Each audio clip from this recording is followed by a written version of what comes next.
Congressman Comer on my show, and he just kept saying, we just ran out of time and it was going to cost a lot of money. It was like, dude, we want justice. Right. This guy ruined so many lives. Okay, now you said something about the election. Where were you going to go with that? Yeah, let me on Comer real quick. He's the one exception because he did something unique than the rest of Congress. He found new information. He went and subpoenaed for the bank records and put those receipts out.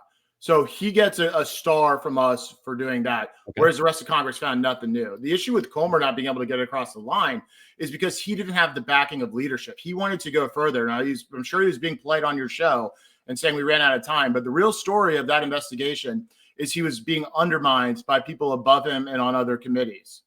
That's what happened. If Comer was given the full weight of the House to sue for things and hold people accountable for the defiance of their subpoenas, he would have done a lot better. And I think one day that story may come out, but just putting that aside. Yeah, on 2020, that was a bogus election. And so like Biden being in that seat in the first place, I think is a black mark on the United States of America. It was a make it up as you go election. There'll never be a full accounting of what happened, and it was designed to be that way. But you know what? I think the country kind of realized a lot over the course of those last 4 years, and what President Trump's doing now certainly is a lot more aggressive and forward-leaning than probably it would have been if he had, been in the White House after the 2020 election. Yeah. We witnessed two miracles. President Trump turned his head just at the right second to avoid having his brains blown out on live television. We also saw Biden lose 18 of the 19 bellwether counties, Ohio and Florida, and still miraculously won the presidency after doing horrible compared to Obama and others. I just think I really hope that we get to the bottom of that one. I know a lot of people just want to move forward, but I'm one of them old school peoples that I want some justice for some of the crap that I believe is true. Yeah, you and me both. And if we don't get it, it's going to discredit the political movement, whatever you want to call it, the America First movement, the recalibration of common sense Americans, whatever you want to term it. If people aren't held accountable for the vast abuses of what went down last go around, particularly when they're able to show how much pain and their version of accountability was inflicted, it's going to be a massive failure. And so, yes, that's what I want. That's what the Oversight Project intends to further. And we're going to sit here and call balls and strikes. I mean, we can put out stuff and lead the horse to water, but we ultimately can't make them drink. But in instances where we can go out and sue people as a private litigant, we'll do it. But we don't have guns, and we do have guns. We don't have the badge and the law enforcement on our side. So that's the role we play. Okay.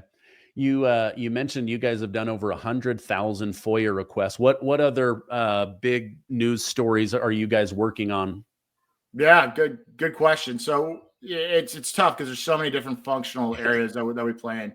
DHS and border security and immigration, just invasions are a big area. We recently had some undercovers up in New York at one of these nonprofits advising illegals on how to evade, getting arrested. And so we're doing a lot there and a lot behind the scenes to make sure there are actual consequences against subversive nonprofits and others that are basically coaching businesses and illegals on how to stay in the country illegally. And our work crosses the board. We did a lot of work on the Biden administration's build out of the transgender kind of sophisticated apparatus and infrastructure they built with that in the government. So we're trying to rip that out, root and branch, and help the administration know exactly what they're walking into and kind of how the Biden administration created this whole new civil rights architecture, if you want to call it that, for dudes who dress as chicks. So we want to see that gone. We do a lot of kind of special projects in targeted areas on issues that relate to de-weaponizing the FBI. We would love to see fundamental reform there. You might have noticed a couple weeks ago, those agents that kneeled in solidarity with the Black Lives Matter rioters got demoted. Well, we're the ones who basically pushed that and brought that to the forefront by pulling out the emails of their celebration by the FBI brass. And, we investigated, got those emails out. We've also kind of mapped and pointed out a bunch of weaponized FBI agents that haven't moved around. We want to see kind of not just like a case by case taking out bad actors there. If you did that, you'd be left with like half the FBI. But we want to see like a fundamental reform where it can never happen again. And the only way that happens is if a few people are not just like fired, but actually held accountable for violating American civil rights. And then in the litigation space, you see what's happening. The left is, and their blue state governors and nonprofits are appealing to like radical judges that'll gladly usurp the role of the president. And so on the various different arenas in which they're doing that, we have something going on in each of those. Okay. Interesting. Are you guys playing any role in this new big story of Attorney General Letitia James of New York being criminally referred to the Albany, New York office for this mortgage fraud? And if not, do you at least have an opinion on it? Yeah, my opinion is great. I think what they did to Trump under there in New York, as it relates to that crazy kind of theory they had that he misvalued his properties, sets a pretty interesting precedent that Letitia James is going to have to abide by now. We've sued Tish on a variety of other things. She's guilty in more ways than one, but we're certainly glad that this one we may not be intricately involved with is moving forward. So I would say we are applauding. Okay, that's amazing news. What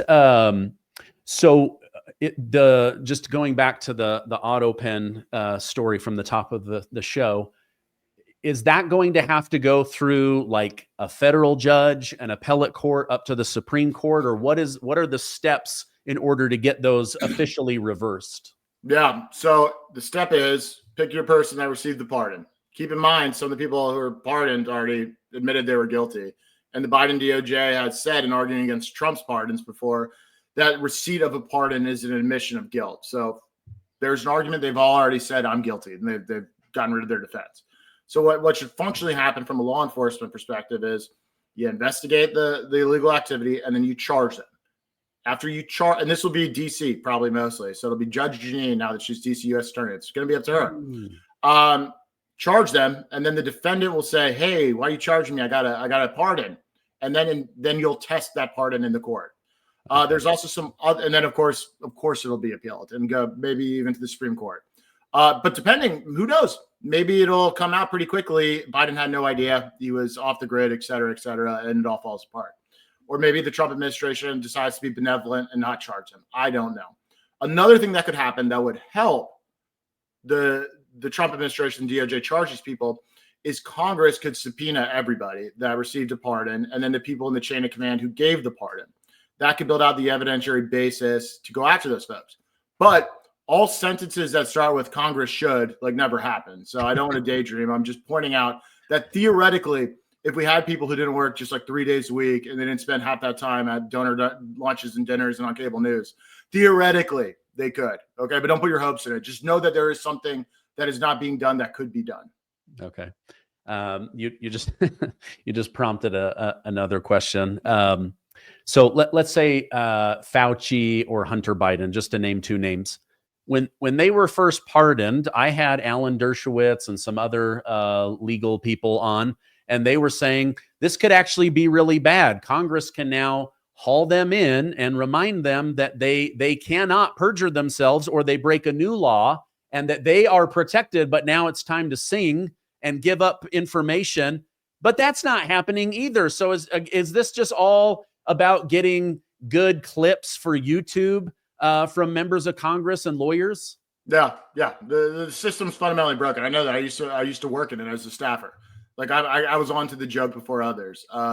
That's why I started the Oversight Project, because we see the void. And, initially we're like, all right, we're going to help them get in line. And then quickly it's like, all right, they don't intend to. We're going to replace it. And so there's a lot of reasons why it's broken.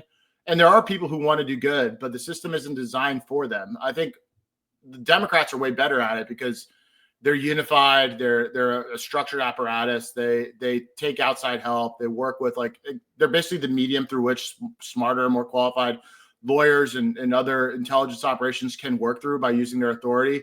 Whereas it's a very insular thing on the Republican side on Capitol Hill. And then you have the fact that the Republican caucus is not unified whatsoever. And so to enforce these things, you need a House vote with majority, and a lot of Republicans will just be like, why are we still doing Hunter Biden? I don't want to do that. And so these things can't be enforced. We've advocated to Congress for some time, change your rules so you can empower a guy like Comer who actually wants to do it. But if he has to go beg the speaker, who's got to worry about not only enforcing the vote on that subpoena, but the vote on a tax cut for corporations and stuff like that, guess which one wins? Yeah. I just thought of a new term. You said rhino, Republican in name only. I wonder how many of these Republicans are MAGA in name only. Oh, Like they're pretending, oh, we love Trump and we're going to get all this stuff done. But really, they're just raising money off of the Republican base. But then they're not doing anything. I just I see Trump doing a lot. I don't see Congress doing a lot. that's exactly right. I would say half of the Republican caucus is mine now. If Trump exits the scene, and it's a ticking clock, right? It's 3.5 years left of Trump being in power, unless he runs for a third term. But I won't get into that today. A lot of these people will yearn for like a Nikki Haley, dust off Jeb Bush. They would happily reorient themselves, as would their moneyed interest in terms of K Street and corporations. They will find a way to maybe get someone in at least next up that could pass as Trumpian, but really be Mino, which was basically the primary, the failed primary where they thought they could do that, and Trump just smoked them all. But yeah, also I would say in the oversight space, particularly with lawyers, and this is even in like the DOJ, and it's why it's so difficult for Trump to find good lawyers having a DOJ. That profession just breeds people who are not MAGA, because to become like credentialed enough, you have to go through these law firms and polite society places, and you just can't be a base dude.